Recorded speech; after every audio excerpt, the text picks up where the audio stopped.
هي بقى ما بتتعملش غير كده، الكبدة الإسكندراني يا جماعة مش أي حد يعملها، تعالوا هنا وأنا هاعلمكم الطريقة الصح، بس اعمل لايك وشير ويلا نخش نشوف طريقتنا. في الأول كده على طول هنجيب الكبدة بتاعتنا نشطفها شطفة بسيطة ونحطها في المصفى، بعد كده بقى في طاسة على النار ربع كوباية من الزيت،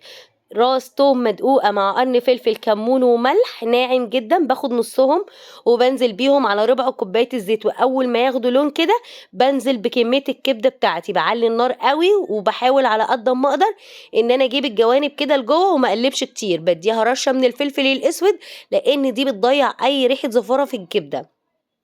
وباسيبها أول ما تشد بقى بارجع أجيب نُص كمية التوم بتاعتي وارجع أضيفها بالشكل ده كده، وبعد كده كمان هاحط لها شوية من الخل وعصير ليمونة وفلفل حامي بقى فلفل بارد زي ما أنتِ عايزة، يعني ضيفي بقى هي أساسها فلفل حامي، أنتِ بقى عايزة بارد ضيفي.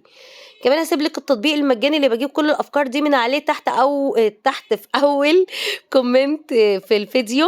باتكلم بسرعة عشان الفيديو صغير، وهنا عصرت الليمون ونزلت بالخل وكملت بقية الوصفة بتاعتي، والملح زي ما أنتم عايزين، أنا كنت حاطة ملح في التوم فاستكفيت بيه ما ضفتش ملح تاني، لإني ما باكترش الملح. ما تنسوش بقى تعملوا share ولايك.